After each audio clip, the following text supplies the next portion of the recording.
D'aussi loin que je me rappelle, j'ai toujours été attiré par les univers de super-héros. Instant 3615, je raconte ma vie, mais petit, j'avais une capacité à me prendre pour une tortue ninja. Mikey, à jamais le meilleur. Ou bien pour Spider-Man. Après tout, il faut pas chercher bien loin les raisons qui poussent un enfant en recherche d'identité à s'inspirer des figures par nature supérieures en tout point. Et c'est bien là où l'univers Marvel arrivait à se démarquer, en montrant des histoires extraordinaires impliquant des gens extraordinaires. Enfin, des dieux pour être précis. Il faut savoir qu'avant le MCU, Marvel avait une quasi-hégémonie dans le monde de l'édition. Je veux dire, qui n'a jamais entendu parler de Spider-Man, Captain America, Hulk, Iron Man, etc. Et même au fin fond de la Papouasie, ils connaissent ces personnages. Et ne me demandez pas de situer la Papouasie, j'ai toujours été une bille en géo. Enfin bref, à côté de cela, on a DC Comics qui avait bien du mal à se démarquer avec des personnages... voilà quoi. Et pourtant, ils ont la sainte trinité des personnages les plus connus et les plus appréciés. Et à cela, tu peux rajouter un multivers complètement imbitable. Et le plus drôle, c'est que je savais même pas que ce mot existait. Non mais blague à part, Terre 2, Terre 3, Terre 4, qui y comprend quelque chose? Allez-y, levez la main. Personne? Voilà. Et tu obtiens un écart entre DC et Marvel qui se creusait tellement qu'on aurait cru au fameux trou de la sécu. Mais fort heureusement, aujourd'hui la rivalité est bien meilleure grâce à d'excellents scénaristes et la fin du multivers au travers de l'arc Oh et puis merde. Toujours est-il que DC a bien pu rattraper son retard à la fin des années 80 et au milieu des années 90 avec coup sur coup le roman graphique de Frank Miller, le film de Tim Burton et surtout l'excellentissime série animée de Bruce Timm qui mérite à elle seule une série de vidéos tellement elle a influencé des générations et a remis en avant la mythologie autour de Batman. Et si je suis aussi fan de l'homme chauve-souris, c'est avant tout grâce à cette série. Et cette introduction est beaucoup trop longue, surtout pour une vidéo qui n'a que peu à voir avec tout ce qu'on vient de dire. Une fois n'est pas coutume, pour cette vidéo, je vais avoir besoin de l'aide de quelqu'un que vous connaissez sans doute. Auteur, dessinateur, on lui doit notamment la saga Waouh, la Tour de Kila, ou alors l'adaptation BD de la saga MP3 Reflet d'acide. Aujourd'hui, j'ai l'honneur de vous présenter du lourd. Je vais avoir besoin de l'aide de Fabien Dalmasso. Bah non. De quoi? Non, j'ai pas le temps. Écoute, non, j'ai des cours à préparer, je rentre à peine. Je dois faire de la BD, je dois préparer la bouffe, je dois m'occuper de mes filles, je dois faire le ménage, je dois dessiner, je dois faire des trucs. Enfin non, je peux pas. Ah, non. Non mais attends, il me prend pour qui la diva? Oh putain, il a raison en plus. Bon, aujourd'hui, on va parler du Joker. Oh, you touch my tra-la-la. My ding-ding-dong.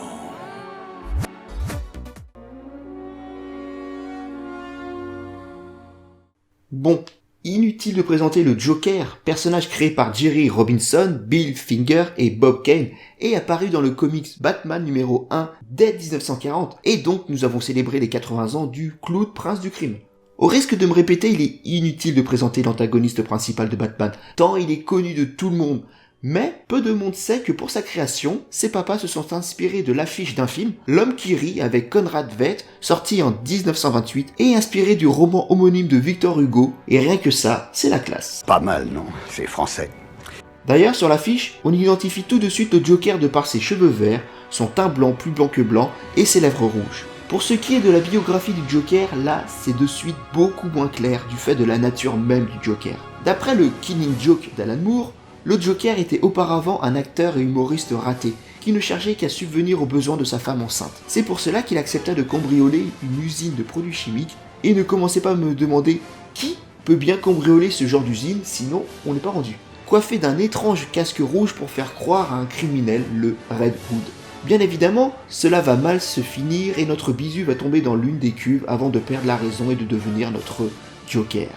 Origine repris dans le jeu Arkham Origins, justement, jeu qui s'est fait défoncer pour certaines raisons parce qu'il apporte rien niveau gameplay par rapport à Arkham City, c'est vrai, mais on oublie que le traitement des personnages y est excellent, le Joker est vraiment génial, c'est peut-être la meilleure version des 4 jeux.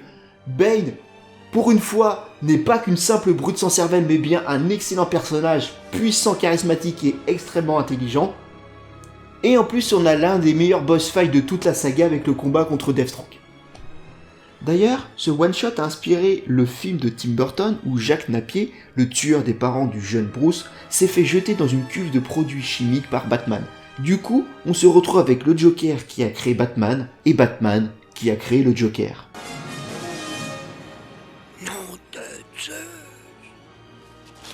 Et des origin stories, on en a à l'appel, comme par exemple celle du film Joker de 2019 réalisé par Todd Phillips qui est juste très bon. Le film nous conte l'histoire d'Arthur Fleck, méprisé et rabaissé sans cesse par la société, si bien qu'Arthur va finir par péter un boulon avant de devenir le Joker. Il a pété un boulon, lui, oh,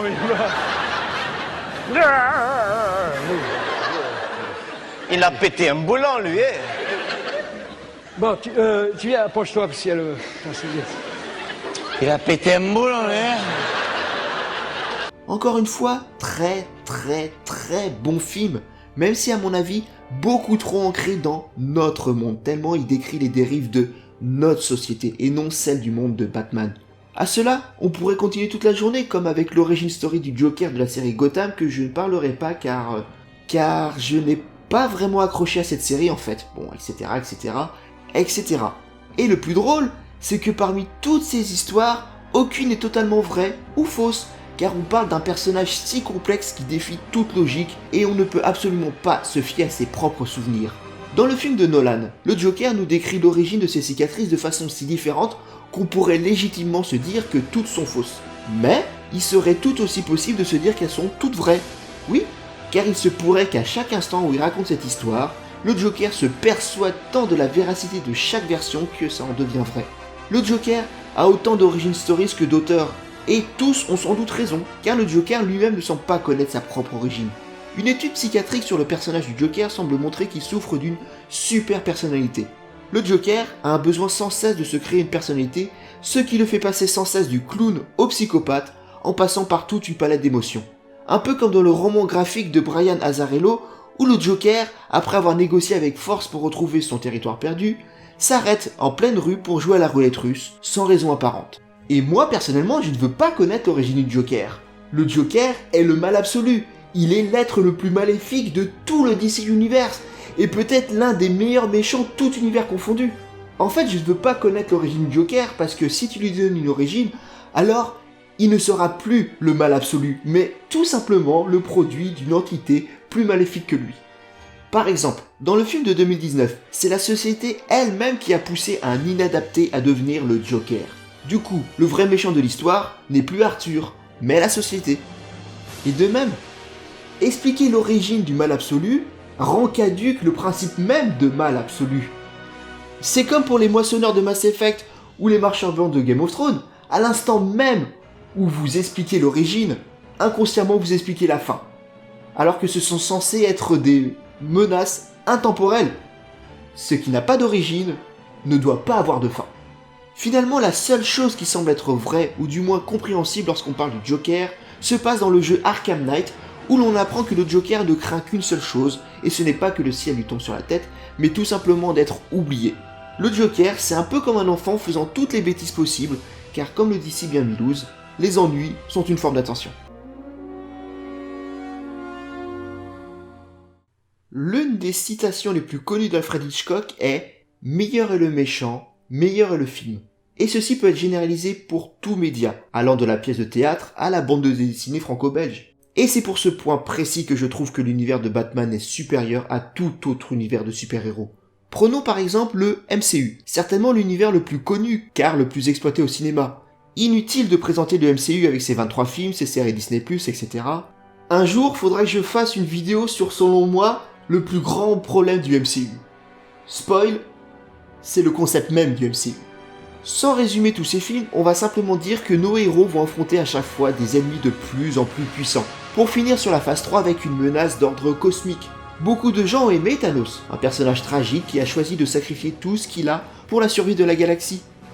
Alors qu'en fait, c'est juste un con. Non mais je suis désolé, mais Thanos, il possède l'un des artefacts les plus puissants de l'univers. Et qu'est-ce qu'il fait? Il supprime une personne sur deux. Alors que t'aurais pu, je sais pas moi, doubler les ressources. Ça ou autre chose. Pour en revenir à Batman, si selon moi son univers est bien supérieur à tout autre, c'est par son bestiaire.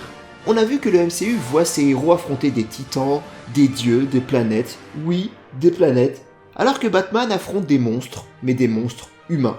Par là, je veux dire que plus le méchant que tu affrontes est puissant, plus on oublie la raison même d'un méchant.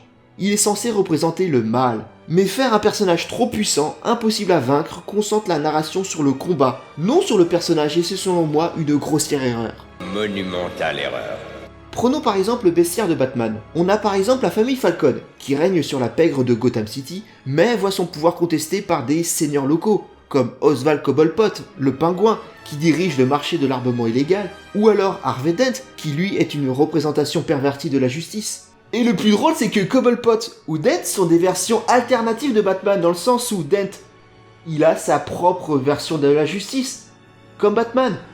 Quant à Cobblepot, c'est l'héritier d'une très grande puissante famille de Gotham, qui n'a pas eu le destin qu'on misait sur lui. À cela, on peut rajouter Pamela Isley, dit Poison Ivy, qui est l'icône même de l'écoterrorisme. Victor Freeze qui mériterait une vidéo rien qu'à lui, tant il a été magnifiquement écrit depuis la série animée de Bruce Timm. Lui est l'incarnation de la science et de l'acharnement thérapeutique, car il fera absolument tout par amour pour sauver sa femme Nora. Bane, un seigneur de guerre étranger venu à Gotham City uniquement pour le challenge, et des méchants géniaux on peut les lister pendant des heures tant ils sont nombreux et mémorables, mais tous ont un point commun, ils sont avant tout humains. Waylon Jones, alias Killer Croc, est un cas à part, car considéré comme méta-humain, alors que sa transformation extrême vient simplement, avec des guillemets, d'une maladie de peau. Du coup, dans ces adaptations, est-ce qu'il vaut mieux le représenter humain avec de l'eczéma, ou pleinement assumer le fait qu'il est crocodile avec une queue et tout? Ben bizarrement, je plancherais pour la deuxième. Parce qu'il faut pas oublier que Batman c'est avant tout un univers fictif et donc incohérent. Et c'est une grande erreur de chercher à rendre ce genre d'univers semblable à notre propre monde. Et c'est là que je voudrais en revenir à Alfred Hitchcock et sa célèbre phrase « Meilleur est le méchant, meilleur est le film », le Joker est tout seul à la fois. Il est le mal absolu, mais avant tout humain. Au risque de me répéter, le Joker est le mal absolu. Il est l'incarnation de tous les maux de l'humanité. Il est plus humain, et paradoxalement, il est plus humain que n'importe qui. En plus d'être un excellent antagoniste de Batman, il est son parfait némésis. L'un s'habille en noir, l'autre arbore des couleurs pétantes. L'un est austère et mono-expressif, l'autre ne cesse de changer d'humeur, etc., etc., etc. Voilà pourquoi quand on me demande pourquoi j'aime autant Batman, parmi 10 000 réponses, je pourrais tout simplement parler du Joker. Et ce qui rend un univers si passionnant, ce sont surtout ses personnages. Là, c'est un avis très personnel. Mais je trouve ça que dommage que Marvel tend à concentrer sa narration sur l'action. Enfin, c'est vraiment dommage parce que Marvel a vraiment de très bons personnages, aussi bien gentils que méchants. Et puis, il y a lui. Mais on en reparlera plus tard. Ce qui est amusant et vraiment intéressant avec le Joker est son rapport avec la vie, mais aussi avec la mort. Le Joker est le mal absolu. Il n'a aucune autre raison d'être que de semer le mal et le chaos sous toutes ses formes. Et le Joker mettra tous les moyens à sa disposition pour parvenir à ses fins. Et non seulement le Joker n'a absolument aucune peur de mourir pour sa cause, d'ailleurs, est-ce qu'on peut vraiment parler de cause ? Mais on a vu dans différentes histoires que le Joker n'hésitera absolument pas à y laisser sa vie si sa victoire est assurée. Prenons par exemple la saga Injustice, connue principalement pour le jeu éponyme sorti en 2013, qui nous conte l'histoire de Superman à la tête d'un régime totalitaire du fait que le Joker lui a absolument tout pris, et a fait comprendre à Superman que l'ancien système, à savoir arrêter les méchants et les mettre en prison, était une perte de temps. Pourquoi ? Le Joker a drogué Superman pour le faire tuer sa femme Lois, alors enceinte de leur enfant, en le faisant croire qu'il affrontait Doomsday. Du coup, je vous laisse imaginer les patates de forain qui lui a collé. Bon, la bonne nouvelle, c'est qu'il a dû mourir sur le coup. L'autre effet qui se coule, c'est que le Joker a mis un détonateur dans le cœur de Lois, dont la mort a provoqué une explosion nucléaire au centre même de Metropolis. Et le plus drôle dans l'histoire, c'est que le Joker a avoué s'attaquer à Superman, car il y en avait assez de se battre et de perdre contre Batman. Voilà, je dis ça, je dis rien. Résultat, Superman, hors de lui, a tué le Joker, ok, mais c'est bien ce dernier qui a gagné. Il a en quelque sorte jokerisé Superman et a entièrement changé la face de son monde. Le Joker savait qu'il allait mourir mais n'a jamais hésité à mettre en place son plan. Autre histoire, dans les récents Batman Metal de Scott Snyder, et non, rien à voir avec Zack Snyder, qui nous conte un multivers parallèle maléfique et ne cherchez pas de logique, c'est des comics, ça n'a aucun sens. Batman Metal connu principalement pour son meilleur antagoniste, le Batman qui rit. Dans cette histoire, le Joker a atteint une telle ignominie. Comment? Qu'est-ce qu'il a fait? Bah au hasard, il a jokerisé un orphelinat, détruit la ville, massacré littéralement avec de l'acide Jim Gordon. D'ailleurs, il porte la veste et les lunettes et la pipe pour bien faire comprendre qu'il dit vrai. Ça et d'autres joyeusetés qui font qu'il allait trop loin même pour les propres standards du Joker. Que Batman n'a eu d'autre choix que de le tuer en lui brisant la nuque. À l'instant même où Batman a franchi sa propre limite, un gaz s'est échappé de la bouche du Joker, remplaçant la morale de Batman par celle du Joker. Ce qui donne le Batman qui rit, l'alliance parfaite entre la morale du Joker et les compétences ainsi que les moyens de Batman. Le plan du Joker était simple, il devait mourir pour changer Batman. Encore une fois, même si le clown prince du crime est mort, c'est bien lui qui a gagné en changeant non seulement son propre monde, mais aussi les autres univers de DC Comics. Pareil, on peut parler du jeu Arkham Knight sorti en 2015, jeu dont vous pouvez suivre l'analyse de votre serviteur sur Twitch, enfin je dis ça, je dis rien, qui fait suite à Arkham City, jeu qui finissait sur la mort du Joker. Bon ok, spoil, mais bon le jeu date de 2011 donc voilà quoi. Arkham Knight voit donc Batman affronter ses ennemis avec en tête de liste cette fois-ci Jonathan Crane, l'épouvantail. Et perso je trouve ça génial de le mettre en méchant principal parce que lui ou Batman représentent chacun à sa façon la peur. Et du coup c'est une excellente chose de les opposer, enfin de le mettre en antagoniste. En plus son design, il envoie du pâté de campagne. Mais la plus grande menace est bien évidemment le Joker, pourtant décédé, mais qui avait empoisonné Batman par son sang dans le jeu précédent. Le Joker est mort, mais est présent partout car vivant dans l'esprit de Batman, et chaque affrontement avec l'épouvantail et son gaz neurotoxique fait gagner en force le Joker qui finira par prendre le dessus sur Batman. D'ailleurs, l'une des séquences finales nous montre ce que sera Gotham si le Joker prend possession du corps de Batman. Et je suis pas sûr que Superman ou la Justice League puissent l'arrêter. Le point commun entre toutes ces histoires, la mort du Joker. À chaque fois, le Joker meurt, que ce soit de façon volontaire, comme dans le Batman qui rit, qui se prenne un retour de bâton comme dans Injustice, ou suite à ses méfaits comme dans Arkham Asylum. Dans tous les cas, le Joker meurt. Mais non seulement il reste au centre de tous les univers décrits, mais en plus il en devient la menace principale. C'est ça aussi la force d'un personnage comme le Joker, il est le mal absolu, la définition du chaos, et son corps physique n'est qu'un véhicule qu'il est prêt à sacrifier sans l'ombre d'une hésitation. Si pour moi, le Joker est l'un des meilleurs méchants, toute fiction confondue, voire le meilleur, même si je ne suis pas très objectif de ce côté-là, c'est pour cette simple phrase. Un Joker mort est plus dangereux qu'un Joker vivant. C'est à se demander si le Joker ne fait pas ses actions de plus en plus atroces dans le seul but justement de mourir, et ainsi gagner la partie. Mais peut-on vraiment parler d'un martyr? En fait, tout ce que j'ai dit sur le Joker est vrai et faux à la fois. Si ça se trouve, le Joker m'a manipulé pour que je dise ça, mais on en reviendra plus tard. Et si je vous disais que Batman, c'est avant tout une histoire d'amour? Non, ne partez pas, je vous jure que c'est le cas. Alors, non. Je ne parle pas d'amour au sens où l'on l'entend, ou du moins, pas totalement. Après tout, qu'est-ce que l'amour? Si on se réfère à Wikipédia, et à un moment, faut vraiment arrêter de dénigrer ce site. Oui, d'accord, il arrive qu'il y ait des erreurs, oui, ça arrive qu'il y ait des grosses modifications, mais est-ce que vous pouvez me citer un site absolu sur lequel il n'y a aucune faille? L'amour désigne un sentiment intense d'affection et d'attachement envers un être vivant ou une chose qui pousse ceux qui le ressentent à rechercher une proximité physique, intellectuelle ou même imaginaire avec l'objet de cet amour. Et c'est exactement ce que l'on pourrait dire du Joker à propos de Batman. En fait, selon moi, le Joker est amoureux de Batman. Un amour perverti, un amour jokerisé, mais un amour tout de même. Qui douterait de l'obsession qu'éprouve le Joker? Dans un sens, il est vrai que son but est de semer le chaos, après tout il est le mal absolu. Mais qui irait contester le fait que son bonheur est d'affronter le Chevalier Noir? Si on prend par exemple Dark Knight de Frank Miller sorti en roman graphique en 1986 et en film d'animation en 2012, comment décrire le Dark Knight? Voilà, c'est tout simplement l'œuvre qui a posé le mythe de Batman tel qu'on connaît actuellement.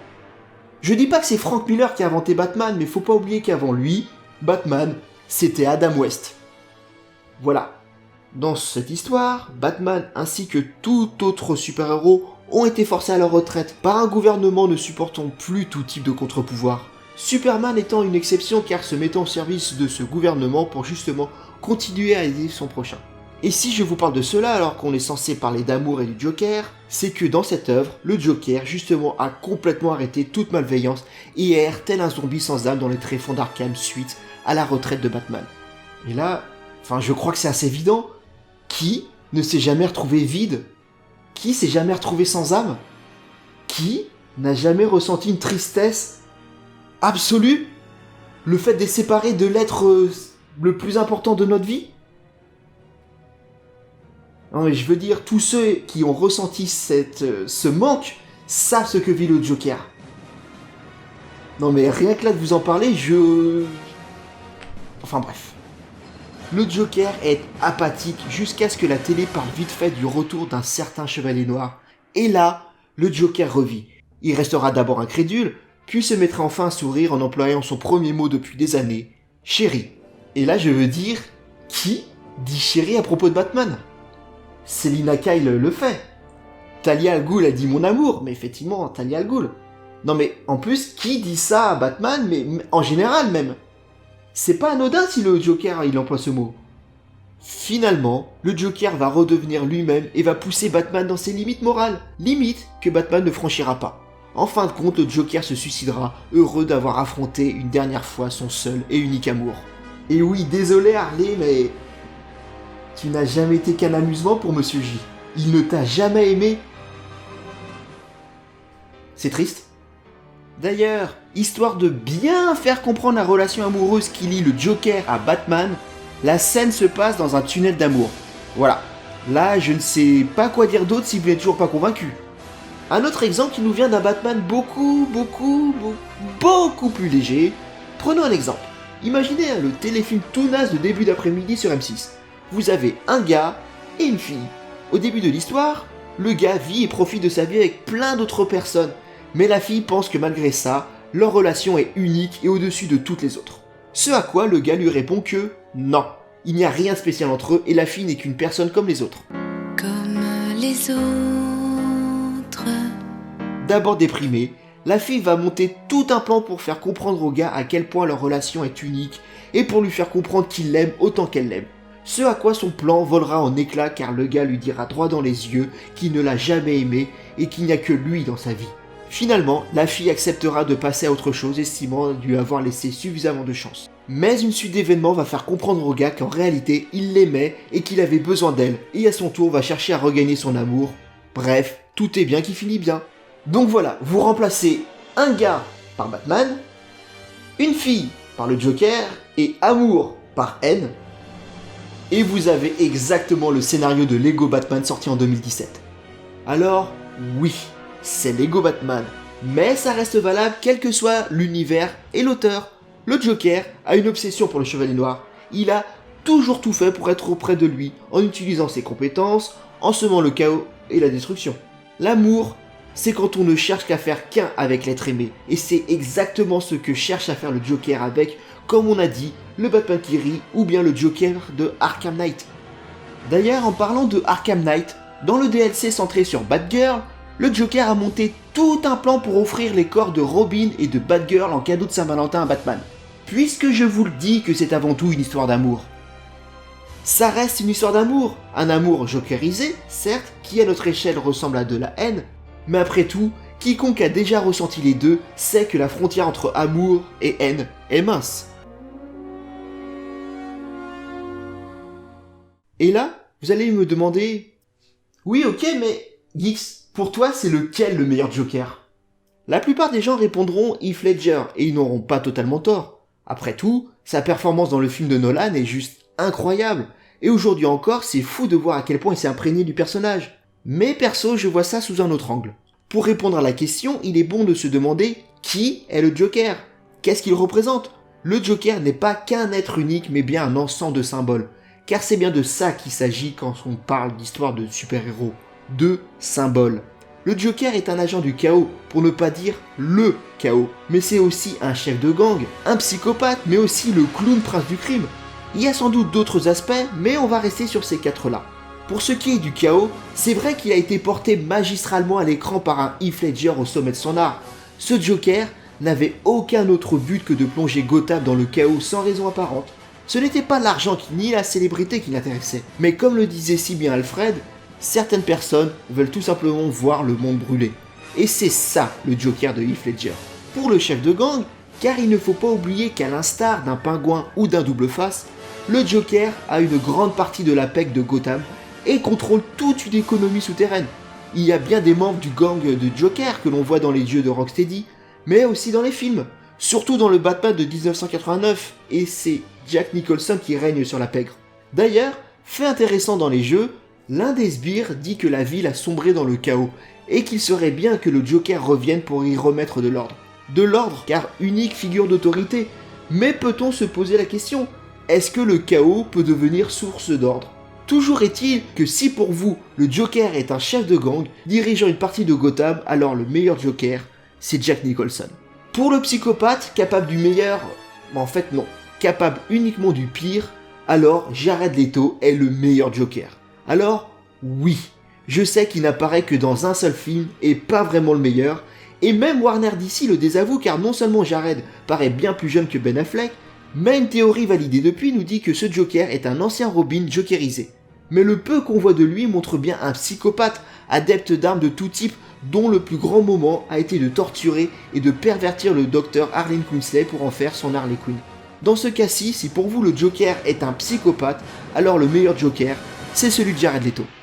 Et je ne parle pas du film, hein, entendons-nous bien. Mais il ne faut pas oublier que le Joker est l'anti-Batman par excellence. Là où Batman est austère, le Joker rit sans cesse. C'est même le titre de cette vidéo. Le Joker est adepte d'un humour propre à lui, littéralement morbide. Le clown prince du crime. Après tout, même les sbires dans Arkham Knight avouent préférer les speeches du Joker à ceux de l'épouvantail. Car même si ce dernier est bien morbide, le premier était bien plus marrant. Et dans ce cas-là, si pour vous le Joker est avant tout un clown capable de vous faire exploser dans un grand éclat de rire, le sien évidemment, alors le meilleur Joker, c'est Cesare Romero, le Joker du Batman d'Adam West. Là, vous allez me faire remarquer que je n'ai pas parlé du Joker de Joaquin Phoenix, personnage central du film Joker de 2019. Après tout, c'est lui aussi un Joker. Et c'est vrai qu'il aurait bien sa place dans ce chapitre, tant il a magnifiquement incarné le clown, pas encore prince du crime. Et surtout, sa folie. Mais non, je suis désolé, je ne peux pas. Car le Joker est aussi un antagoniste de Batman et ce Joker est beaucoup trop ancré dans notre monde et met en avant les dérives de notre société pour que je le considère comme faisant partie de la mythologie Batman. En fait, parmi toutes ces incarnations, je n'arrive pas à détacher un aspect au détriment des autres. Pour moi, le Joker est tout cela à la fois et parfois en même temps. Le Joker est bien le personnage qu'on ne peut pas et qu'on ne doit pas catégoriser. Et si on va par là, alors le Joker n'est rien d'autre que celui de Mark Hamill. On oublie souvent que celui qui jouera dans une série B, accompagné d'un gros singe et d'autres personnages affrontant un asthmatique adepte de sadomasochisme, a eu une bonne petite carrière dans le doublage et a notamment donné vie et voix au Joker. C'est lui qu'on entend dans la série animée de 1992 dans la plupart des films d'animation, mais aussi dans les jeux de Rocksteady. Le Joker de Mark Hamill est à la fois terrifiant et drôle, chaotique et charismatique. Plus que quiconque, Mark Hamill a compris ce qu'est le Joker et prend vraiment du plaisir à lui donner vie. Il n'y a qu'à voir des sessions de doublage où même devant le micro, il est aux antipodes du Batman de Kevin Conroy, qui lui reste droit, inflexible, immuable. Et en plus, pour ceux qui doutent encore, dans Mark Hamill, il y a Arkham. Voilà, fin du game. C'est lui, le Joker. Tout à l'heure, je vous parlais de Deadpool. Et si je vous demande quel est le pouvoir de Deadpool, certains me répondront son humour, d'autres me parleront de sa régénération, mais en fait, c'est rien de tout ça, et tout à la fois. Deadpool a ce qu'on appelle la comics awareness, la capacité de savoir qu'il est dans un univers fictif. Et si je vous disais que le Joker a la même capacité? Quand vous jouez à GTA, vous avez une totale liberté de conscience et d'action. Après tout, vous pouvez tout aussi bien rouler correctement, respecter le code de la route, vous arrêter quand le bonhomme est rouge et même rémunérer convenablement une prostituée.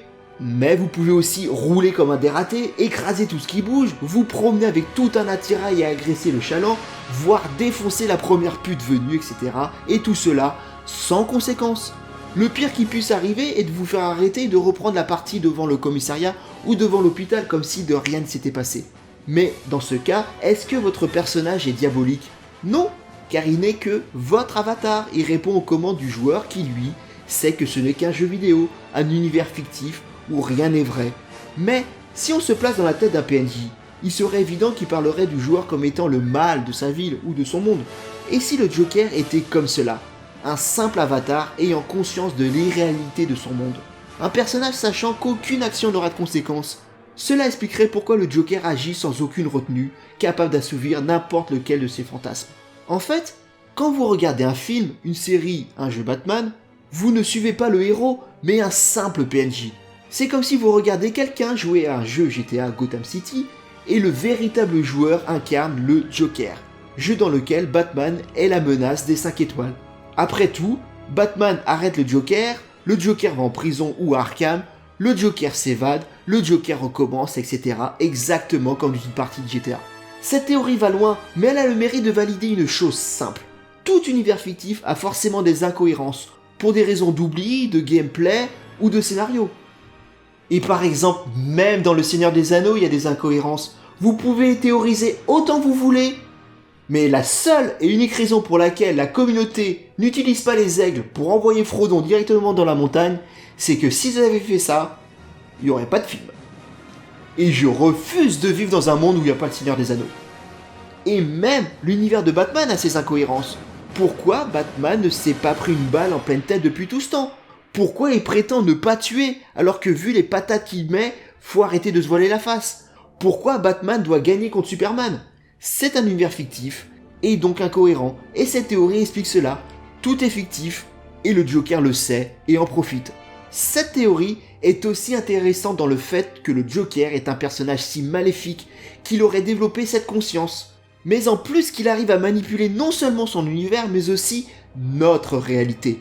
Tout à l'heure, j'avais parlé du fait que le Joker pourrait être un martyr pour sa cause et qu'il aurait pu me manipuler pour que j'en vienne à cette conclusion. Et vous savez quoi? Cette théorie expliquerait tout ça. En fait, le Joker est si mauvais, si maléfique, qu'il influe jusqu'à notre réalité. Et ça le fait passer au stade de meilleur méchant, tout univers confondu. Et oui, désolé Thanos, mais... t'es nul.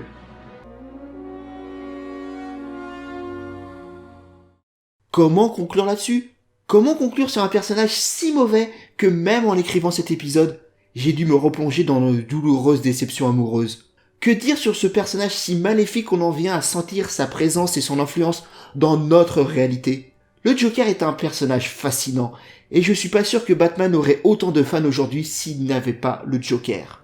Beaucoup disent que l'enfance, c'est aimer Batman, mais être adulte, c'est aimer le Joker. Je n'irai pas jusqu'à dire ça, mais il est vrai que le Joker représente une part non négligeable de nous en tant qu'individus, mais aussi en tant que société. Il est impossible de savoir si le Joker est le fruit d'un mal plus ancré, ou s'il est tout simplement ce mal absolu. Le Joker fascine, on le voit partout, on le représente partout.